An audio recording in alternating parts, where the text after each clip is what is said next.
بجہالۃ فتصبحوا علی ما فعلتم نادمین۔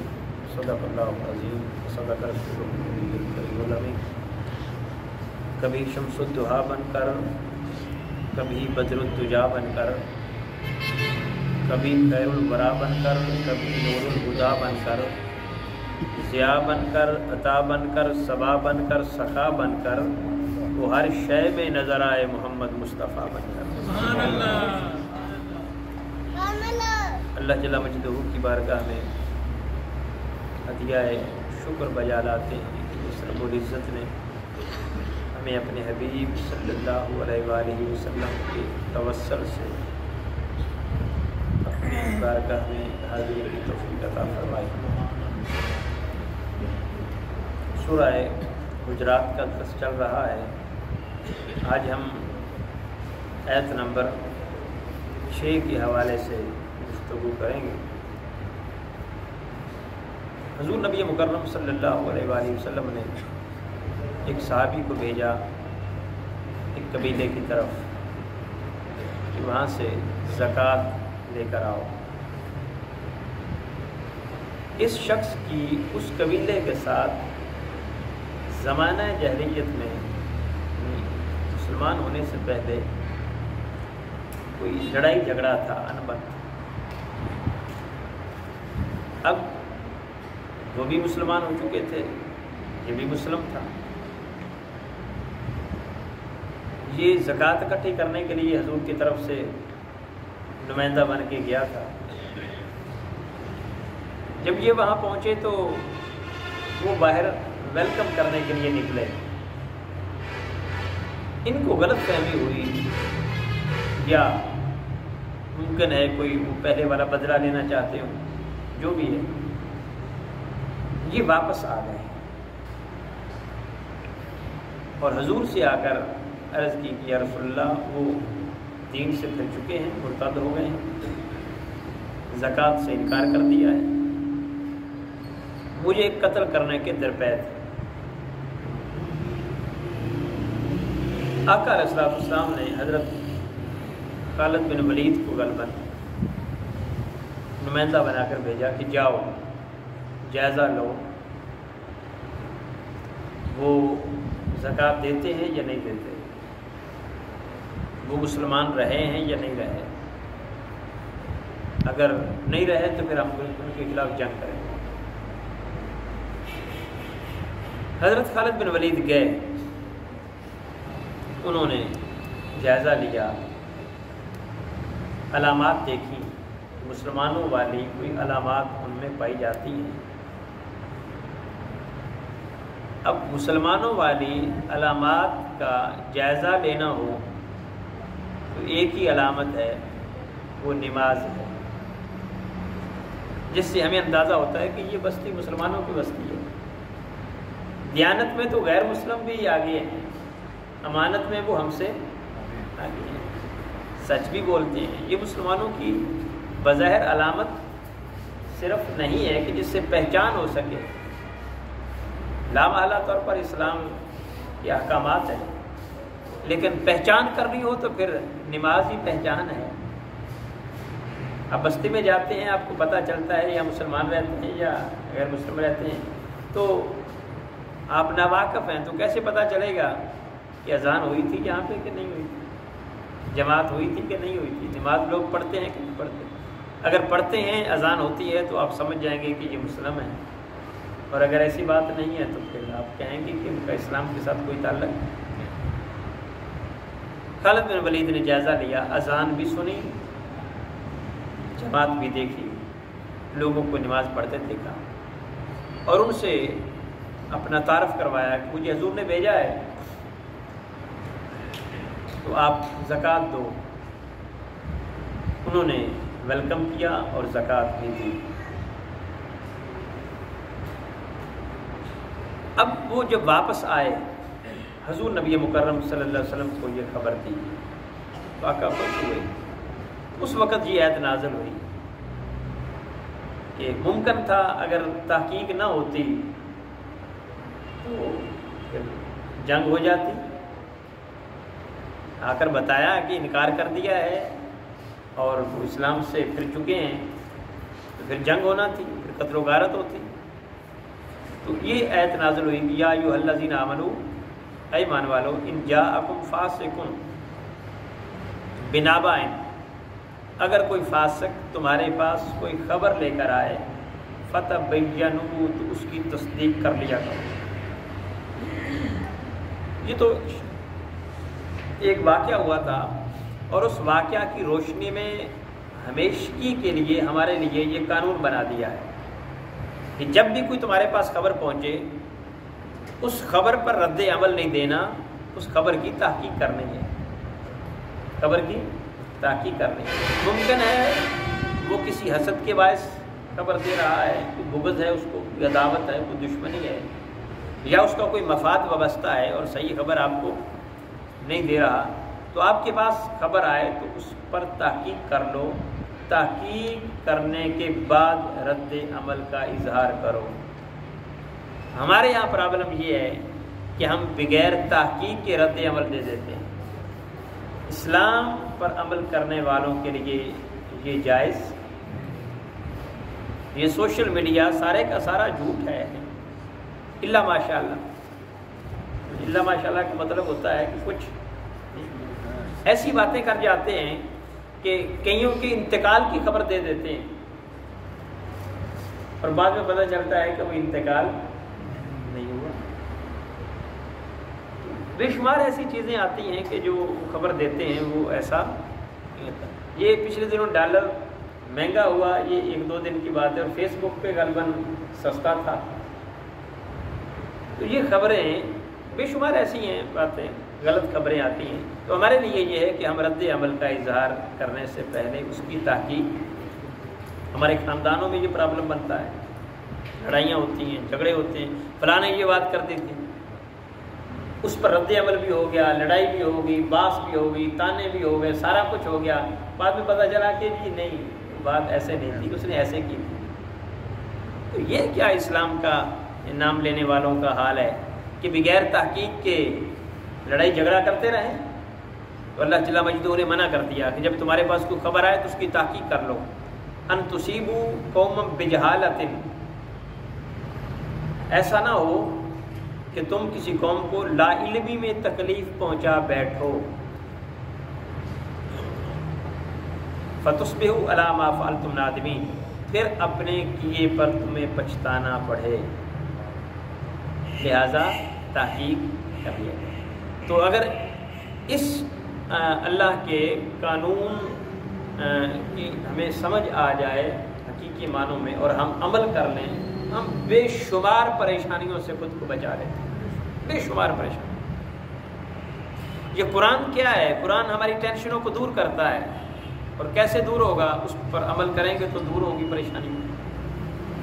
یہ 80% جو ہماری پریشانی ہے نا بھائی، اس نے یہ بات کر دی تھی، ہم وہ دل میں بٹھا لیتے ہیں، پریشان ہوتے ہیں، اور بتانے والے کی بات کو سچا سمجھ لیتے ہیں. حالانکہ جب بات کھلتی ہے، آمنے سامنے بات ہوتی ہے، تو وہ 80% اس میں ملاوٹ ہوتی ہے، اس میں مبالغہ آرائی ہوتی ہے. کاش ہم کسی کی بات کی طرف دھیان نہ دیں. یہ صرف پریشانیوں کے علاوہ اور کچھ نہیں. ظن المؤمنین خیرا، مومن کے بارے میں غلط گمان رکھنے کی بجائے اچھا گمان رکھو. ہمارے پاس ایک خبر آتی ہے، اس میں 2 قسم کے کمنٹس دیے جا سکتے ہیں، اچھے بھی ہو سکتے ہیں، برے بھی ہو سکتے ہیں. لیکن ہماری بات جو ہے وہ برائی کی طرف جاتی ہے، ہمارا دھیان برائی کی طرف جاتا ہے، اچھائی کی طرف. کہتے اس نے اس لیے کیا ہوگا جس میں برائی کا پہلو ہے. حالانکہ ہمیں برائی کا سوچنے کی بھی اجازت نہیں ہے. کسی کے بارے میں برا گمان رکھنے کی اجازت، اس کے بارے میں برا سوچنے کی اجازت، یہ دین ہے. اگر اس پر ہم عمل کر لیں تو ہمارے لیے بہت آسانیاں ہیں. پھر فرمایا وَاعْلَمُوا أَنَّ فِيكُمْ رسول اللہ، جان لو کہ تم میں اللہ کے رسول موجود ہیں. کیسی خوبصورت بات. کیا مطلب؟ کہ جب بھی کوئی پرابلم ہو تو رسول اللہ کی طرف دھیان کرو کہ میرے آقا نے اس بارے میں کیا تعلیم دی ہے ہمیں. جو حضور نے بتایا ہے، جیسے حضور نے ٹریٹ کیا ہے ایسے معاملے کو ہم وہ کریں. کبھی کسی نے یہ تو مسئلہ نہیں پوچھا، بس ہم نماز روزے کی مسئلے پوچھتے رہتے ہیں، یہ نہیں پوچھا جی فلاں ہمارا معاملہ ہے، جھگڑا ہے، اس کے بارے میں اسلام کیا کہتا، مجھے کیا کرنا چاہیے، کبھی پوچھا؟ یہ کیوں اللہ نے فرمایا وَاعْلَمُوا، جان لو ان فیکم رسول اللہ، تم میں اللہ کے رسول ہیں، تم اللہ کے رسول کی طرف دھیان کرو۔ کوئی مسئلہ ہم کہتے ہیں اس کا تعلق ہی نہیں، اصل میں پرابلم یہ ہے کہ ہمارے ذہنوں میں یہ بات بٹھا چکی ہے کہ اسلام کا تعلق صرف نماز روزے حج زکوٰۃ تک ہے، باقی اسلام کا کوئی تعلق نہیں، وہ دنیاوی معاملات ہے۔ بھائی اسلام دنیاوی معاملات کے حل کے لیے ہی آیا ہے، اسلام دنیاوی معاملات کو آسان کرنے کے لیے آیا ہے۔ اگر ہم دنیاوی معاملات اسلام کے سپرد کر دیں تو ہماری زندگیاں آسان ہو جائیں۔ ہمارے یہاں مسئلہ یہ ہے کہ ہم نے دنیاوی معاملات کو اسلام کے حوالے، اسی وجہ سے ہم ذلت و رسوائی کا شکار ہو رہے ہیں، یہی ہمارے لیے مسائل پیدا ہو رہے ہیں۔ کسی معاملے کو ہم اللہ اور اس کے رسول کی طرف لے جانے کو تیار نہیں ہیں۔ وَاعْلَمُوا، جان لو ان فیکم رسول اللہ، تم میں اللہ کے رسول، لو یطیعکم فی کثیر من الامر لعنتم، اگر بہت سے کاموں میں وہ تمہاری ہر بات کو مان لیا کریں تمہارے لیے مشکل پیدا ہو جائے گی۔ تو یہ کہتے ہیں جی فلاں کام نہ کرتے ہیں، ہر کوئی آ کر بات کرتا ہے، نہیں فلاں کر لیں، فلاں کر لیں، فلاں کر لیں۔ حضور نہ بھی نہیں کرتے تھے، تھوڑا سا اگنور کر دیتے تھے۔ تو بتایا کہ ہر بات نہ منوانے کی کوشش کیا کرو، اگر تمہاری ہر بات رسول اللہ مان لیں پھر تمہارے لیے مشکل پیدا ہو جائے گی، لعنتم، مشکلات میں پڑ جاؤ گے، کیونکہ تمہاری رائے کے بعد جو حضور نے فیصلہ دینا ہے تمہاری رائے پر، وہ تو پھر زندگی بھر کے لیے قانون بن جانا ہے۔ تم ایک چیز کی طرف دیکھ رہے ہو، آقا کی نظریں تو چاروں طرف ہوتی ہیں، تم اس کے ایک پازیٹیو ایفیکٹ کو دیکھ رہے ہو، اس کے نیگیٹو بھی ہیں، حضور تو نیگیٹو بھی سوچ رہے ہوں گے کہ یہ بھی مشکلات پیدا کر دیں۔ تو وَاعْلَمُوا أَنَّ فِيكُمْ رَسُولَ اللَّهِ، جان لو کہ تم میں اللہ کے رسول موجود، وَلَٰكِنَّ اللَّهَ حَبَّبَ إِلَيْكُمُ الْإِيمَانَ وَزَيَّنَهُ فِي قُلُوبِكُمْ، لیکن اللہ نے تمہیں ایمان کی محبت عطا فرمائی ہے، لیکن اللہ نے تمہیں حَبَّبَ إِلَيْكُمُ الْإِيمَانَ، ایمان کی محبت عطا فرمائی ہے اور اسے تمہارے دلوں میں آراستہ کر دیا ہے۔ وَكَرَّهَ إِلَيْكُمُ الْكُفْرَ وَالْفُسُوقَ وَالْعِصْيَانَ، کفر، نافرمانی اور گناہ سے تمہیں متنفر کر دیا ہے۔ اولئک هم الراشدون، ایسے ہی لوگ دین پر ثابت قدم رہ سکتے ہیں۔ اسلامی تعلیمات نے ہمارے اندر کفر، نافرمانی اور گناہ سے نفرت کا ماحول پیدا کر دیا ہے۔ اگر ہم اسلام کی طرف آئیں گے تو ان چیزوں سے نفرت ہوگی، ورنہ ان چیزوں سے کوئی نفرت کرنے کو تیار نہیں۔ گناہ سے، نافرمانی سے، کفر سے یہ نفرت اللہ اور اس کے رسول کی تعلیمات کرتے ہیں۔ فضلا من اللہ و نعمہ، یہ اللہ کے فضل اور اس کی نعمت ہے، رسول اللہ کا موجود ہونا اور تمہارے اندر برائی سے نفرت کا پیدا ہو جانا، یہ اللہ کا فضل ہے، یہ اللہ کا فضل ہے اور اس کی نعمت ہے۔ واللہ علیم حکیم، اللہ خوب جاننے والا اور حکمت والا ہے۔ تو گویا ہم یہ جاننا چاہیں کہ ہم پر اللہ کا فضل ہے کہ نہیں، تو بڑا آسان طریقہ ہے، کیسے کہ ہمیں گناہ سے نفرت ہے کہ نہیں، آسان طریقہ ہے نا سر، ہمیں گناہ سے نفرت ہے کہ نہیں، ہمیں برے سے نفرت ہے کہ نہیں، ہم برائی سے دور بھاگتے ہیں کہ نہیں۔ اگر تو ہمارے اندر یہ چیز پیدا ہو چکی ہے کہ ہم گناہ سے نفرت کرنے والے ہیں تو سمجھیے اللہ کا فضل ہے آپ پر، اور اگر یہ چیز نہیں پیدا ہوئی تو پھر دعاؤں سے فضل نہیں ہوتے، کچھ کر کے دکھانے سے فضل ہوتا ہے۔ فرمایا تم کفر، نافرمانی، بددیانتی سے نفرت کرو، اللہ تم پر فضل کر دے گا، اور جب یہ تمہارے اندر نفرت پیدا ہو جائے گی تو سمجھو یہ اللہ کا فضل ہے اور اس کی نعمت بھی ہے۔ واللہ علیم حکیم، اللہ علم والا اور حکمت والا ہے۔ وَإِن طَائِفَتَانِ مِنَ الْمُؤْمِنِينَ اقْتَتَلُوا فَأَصْلِحُوا بَيْنَهُمَا، پھر آگے فرمایا اگر دو مسلمانوں کے دو گروہ آپس میں لڑ پڑیں ان کے درمیان صلح کراؤ۔ فَأَصْلِحُوا بَيْنَهُمَا، ان کے درمیان صلح کرو۔ یہ صلح والی جو عبادت ہے یہ بہت بڑی عبادت ہے، اللہ اور اس کے رسول کو بہت پسند ہے صلح کا معاملہ ہے۔ تماشا دیکھنے کی اجازت نہیں، صلح کرانے کی ذمہ داری ہے ہم پر۔ دو جماعتیں لڑ پڑیں تو صلح کروائی جائے، دو افراد لڑ پڑیں تو صلح کرائی جائے۔ یہ مستحب نہیں کہ کر لیا تو ٹھیک ہے، نہ کیا تو ہم پر کوئی گناہ، یہ واجب ہے صلح کروانا، یہ لازم ہے ہم پر۔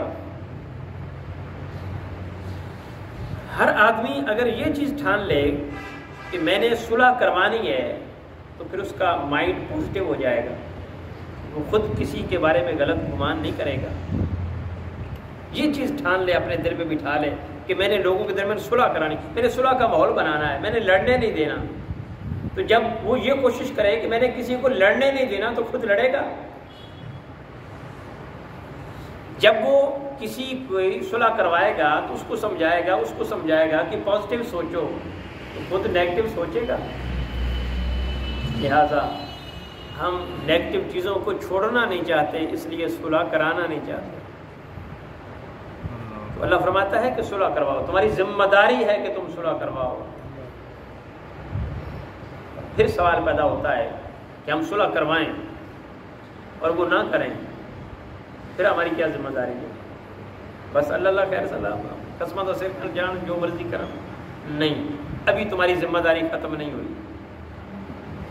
دو افراد لڑ پڑے ہیں، دو خاندان لڑ پڑے ہیں، برادری میں ہے، پڑوس میں ہے، محلے میں ہے، شہر میں ہے، تو تمہاری ذمہ داری ہے کہ صلح کرواؤ۔ اگر وہ صلح نہیں کرتے تو پھر کیا؟ ہم نے کہا تھا صلح کر لو، نہیں کی، ہماری ذمہ داری ختم ہو گئی؟ نہیں، اب آگے ہے کام وہ جو مشکل ہے، جو ہمارے لیے پاسبل نظر نہیں آتا، ہم اس کو ممکنات میں نہیں سوچتے۔ وہ کیا؟ وہ ہے فَإِن بَغَتْ إِحْدَاهُمَا عَلَى الْأُخْرَى، اگر ایک کی دوسرے پر تمہیں زیادتی نظر آئے، فَقَاتِلُوا، تو اس سے لڑو۔ یہ ہے اسلام، ایسے امن کا معاشرہ بنتا ہے جب سارے کھڑے ہو جائیں گے اس کے خلاف، سارے مسلم کھڑے ہو جائیں گے۔ بھلا وہ اتنا بہادر، اتنا شیر ہے کہ وہ پھر بھی ڈٹا رہے گا، اس کو گھٹنے ٹیکنے پڑیں گے، اس کو شکست کا سامنا کرنا پڑے گا، اس کو معافی مانگنی پڑے گی، اور پھر آئندہ کبھی وہ ڈٹائی کے ساتھ مخالفت کسی کے نہیں کرے گا، کیونکہ اس کو پتہ ہے یہ سارے مسلمان میرے خلاف کھڑے ہو جائیں گے اگر میں کسی پر زیادتی کروں گا۔ یہاں تو یہ ہے کہ اگر ایک دولت کے بل بوتے پر، اقتدار کی وجہ سے کسی پر زیادتی کرتا ہے تو لوگ اس مظلوم کے پاس داد رسی کرنے نہیں جاتے، اس ظالم کے ڈیرے پر جا کر اپنی حمایت کا اظہار کرتے ہیں کہ میں آپ کے ساتھ ہوں، ماشاءاللہ بہت اچھے ہیں آپ۔ اس کی طاقت سے مرغوب ہیں، ہم ڈرے ہوئے ہیں، طاقت سے ڈرے ہوئے ہیں۔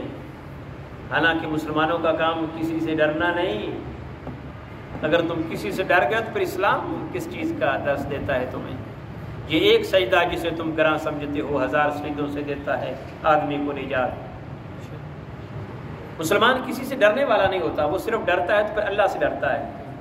جو غلط کر رہا ہے اس کو غلط کہو، جو ٹھیک کر رہا ہے اس کا ساتھ دو۔ یہ ہے اسلام کی ڈیوٹی جو ہمیں سپرد کر رہا ہے۔ تو فرمایا کہ اگر دو گروہ، دو خاندان آپس میں لڑ پڑیں، دو افراد لڑ پڑیں، تو تم نے ساتھ کس کا دینا ہے؟ پہلے صلح کرواؤ، اور اگر صلح نہیں کرتے تو فقاتلوا اللاتی، پھر اس کے ساتھ لڑائی کرو۔ کب تک؟ سوال یہ ہے کب تک لڑائی کریں؟ وہ بیت رضوان کا ہمیں درس ہے نا کہ وہ بیت اس بات پر تھی کہ ہم اس وقت تک لڑتے رہیں گے جب تک ہم خون عثمان کا بدلہ نہیں لے سکیں گے۔ مرنے کی بیعت کی تھی، اب ہماری کیا ذمہ داری ہے کہ ہم نے اس کو سمجھایا تھا، ڈانٹا بھی تھا، باتیں بھی کی تھی، سنا کر بھی آیا تھا، اب پھر ہم کیا کریں؟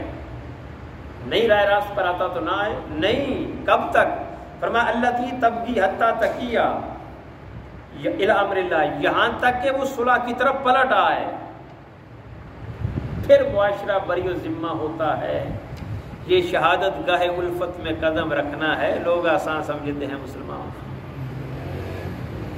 پھر ذمہ داری ختم ہوگی. اس کو راہ راست پر لانا ہماری ذمہ داری ہے.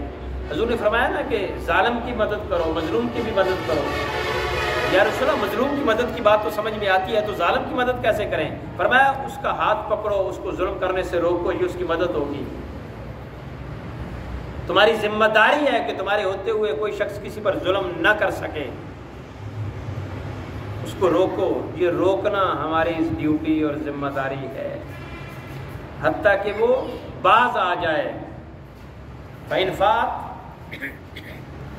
پھر اگر وہ رجوع کر لے، فَأَصْلِحُوا بَيْنَهُمَا بِالْعَدْلِ، تو پھر عدل کے ساتھ دونوں کو بٹھا کر صلح کروا دو. جب وہ اپنی غلطی تسلیم کر لے، اس وقت تک اس کے درپے رہو جب تک وہ غلطی ایڈمٹ نہیں کرتا. جب اس نے اپنی غلطی ایڈمٹ کر لی تو پھر بیٹھ کر صلح کرو. یعنی لڑائی کرنے کے بعد بھی وہ اگر مان گیا تو اب بھی ذمہ داری پوری نہیں ہوئی. اب بھی یہ ہے کہ پھر بھی ان کے درمیان صلح کروا کے گھر جانا ہے، چھوڑ کر جانے کی اجازت. یہ ہے کسی کے لیے جینا، اس کو احساس کہتے ہیں. یہ اسلام ہم سے ڈیمانڈ کرتا ہے. اور جب یہ چیز پیدا ہو جائے تو پھر ہم مسلم کہلانے کے حقدار. واقعتو انصاف سے کام لو، ان اللہ یحب المقسطین، بے شک اللہ انصاف کرنے والوں کو بہت پسند کرتا ہے. انصاف یہ ہے کہ ڈنڈی نہ مارو، جو غلط ہے اس کو غلط کہو، جو ٹھیک ہے اس کو. لوگ جو اس مزاج کے عمل ہوتے ہیں وہ کڑوے ہوتے ہیں لیکن دل کے صاف ہوتے ہیں. دل کے یعنی جو غلط کو برداشت نہیں کرتے اور غلط کو غلط کہتے ہیں. اور جو جھک کر سلام کرنے والے ہوتے ہیں اندر سے اکثریت منافقت کی طرف راغب ہوتی ہے.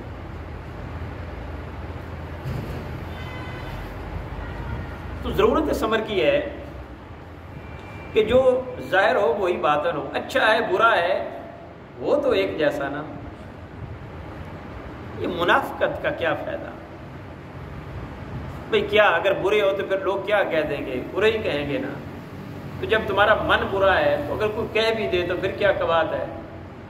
من کو برا رکھتے ہو، اندر کو برا رکھتے ہو اور زہر پیش کرتے ہو کہ لوگ زہرن مجھے اچھا کہیں.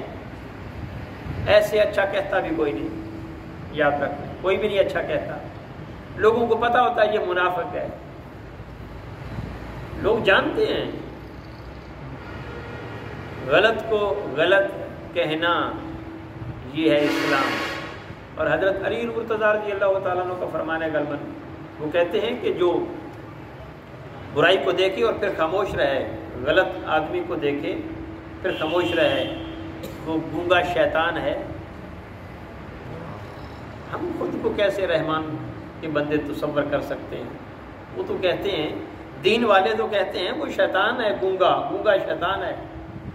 اب بھی نہیں بول رہا. اسلام بلوانا چاہتا ہے حق کی بات کے حوالے سے. بس اسلام تمہیں مجبور کرتا ہے، فورس کرتا ہے کہ بولو، حق کی بات کرو. اسی لیے بہت بڑی بات کی ہے کہ جہاد یہ نہیں ہے کہ تلوار کے ساتھ تم لڑو، سرحدوں کی حفاظت کرو، یہ بھی بڑا جہاد ہے. لیکن فرمایا سب سے بڑا جہاد یہ ہے کہ تم کلمہ حق کہو، حق کی بات کرو. یہ بہت بڑا جہاد ہے. اور حق کی بات کرتے ہوئے سید الشہداء میرے آقا علیہ الصلوۃ والسلام نے فرمایا امیر حمزہ ہیں. ایک ہستی کے بارے میں آقا کا خطاب ہے کہ سید الشہداء ہیں، کیا؟ امیر حمزہ رضی اللہ تعالیٰ عنہ. حضور کی حیات میں جتنے شہید ہوئے حضور نے انہیں کوئی سید الشہداء کہا ہے بس. اور آقا نے فرمایا سید الشہداء امیر حمزہ ہے. اور امیر حمزہ کے بعد اگر کوئی سید الشہداء ہے تو وہ ہے جو ظالموں کے سامنے حق کی بات کرتے ہوئے مارا جائے، وہ سید الشہداء ہے۔ ہم جو ان کے بعد امام حسین کو سید الشہداء کہتے ہیں، وہ اسی لیے کہتے ہیں کہ آپ بھی حق کی بات کرتے ہوئے لڑتے ہوئے مارے گئے، شہید ہوئے۔ تو آج بھی اگر کسی ظالم جابر کے سامنے حق کی بات کرتا ہے اور وہ اس کو ٹھکانے لگا دیتا ہے تو وہ سید الشہداء ہے، وہ ہے سید الشہداء۔ یہ مشکل کام بہت ہوتا ہے، وہ لوگ کامیاب نہیں ہوتے جس کو ہم کامیابی دنیا کی کہتے ہیں، اس کو سکون نہیں ہوتا، لیکن حقیقت کی کامیابی یہی ہے۔ اللہ اور اس کے رسول کی بارگاہ میں کامیابی جو حق کہنے سے کتراتا، ان اللہ یحب المقسطین، اللہ انصاف کرنے والوں کو پسند کرتا ہے۔ دعا ہے اللہ جل مجدہ ہمارے